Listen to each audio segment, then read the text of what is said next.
guys! My name is Hazel Miandakay. I'm a second-year college from Agroforestry program. So today, I will demonstrate to you the different hand signals of the game volleyball. But before that, let me give you a brief discussion of the history of the game volleyball.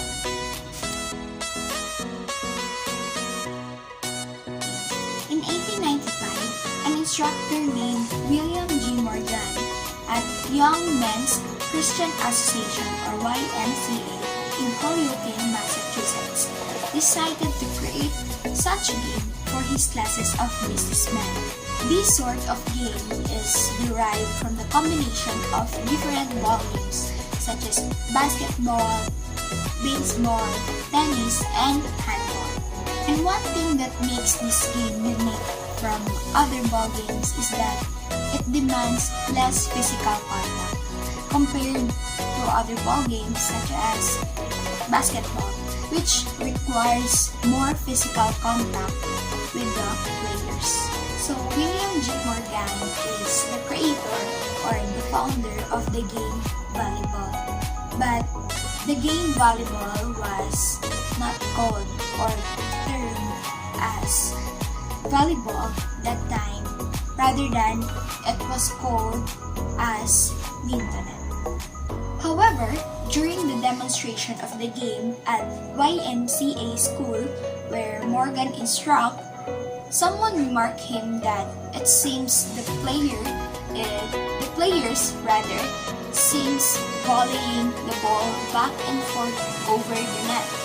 And perhaps the more descriptive name for the sport or the game is volleyball. It's because the players is volleying the ball, in short, volleyball. So the first hand signal is authorization to serve. This signal is used to start each rally. In order to execute this signal, move the hand to indicate the direction of service.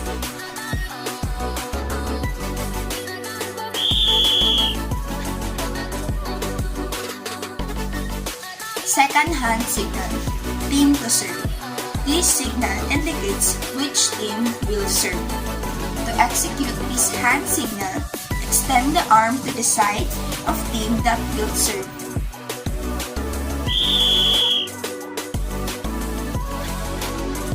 Third hand signal is change of courts. After each set, the teams change courts with the exception of the deciding set. In the deciding set, once a team reaches 8 points, the team change courts. In order to execute this hand signal, raise the forearms front and back and twist around the body.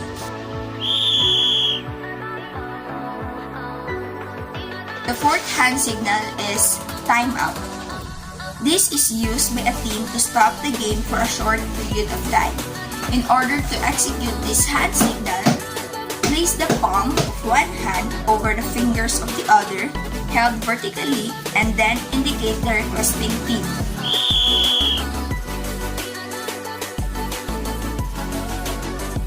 Another hand signal is misconduct warning. This is not a sanction and has no immediate consequence. In order to execute the hand signal, show a yellow card for warning.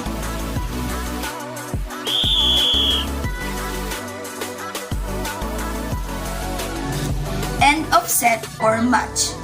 This signal indicates the end of the set and at the end of a match.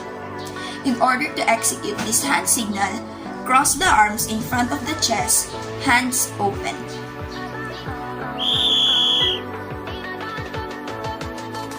Ball not toss or release at the service hit. The volleyball shall be hit with one hand or any part of one arm after being tossed or released from one hand or both hands. In order to execute this hand signal, lift the extended arm, the palm of the hand, facing upwards.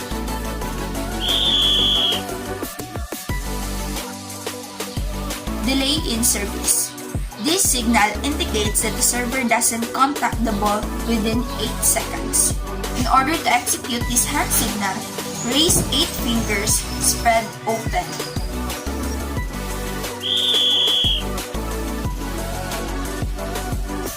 Ball in. The volleyball is in once it lands inside the 4 boundary lines. In order to execute this hand signal, point the arm and fingers toward the floor.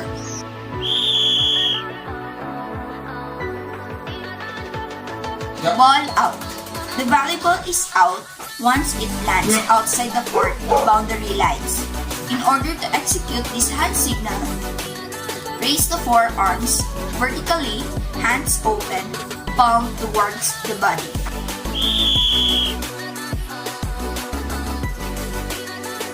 Catch.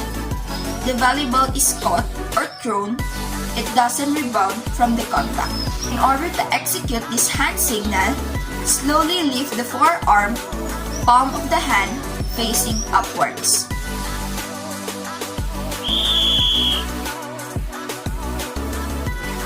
Substitution. It is the act by which a player, after being recorded by the scorer, enters the game for another player.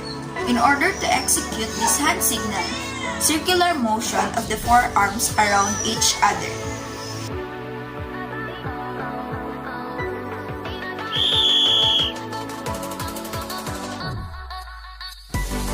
Double contact. A player may not contact the ball 2 times consecutively. In order to execute this hand signal, raise 2 fingers, spread open.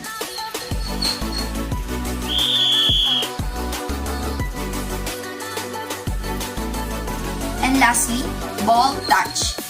This signal indicates that the ball is out of bounds after contacting a player. In order to execute this hand signal, brush with the palm of one hand the fingers of the other, held vertically.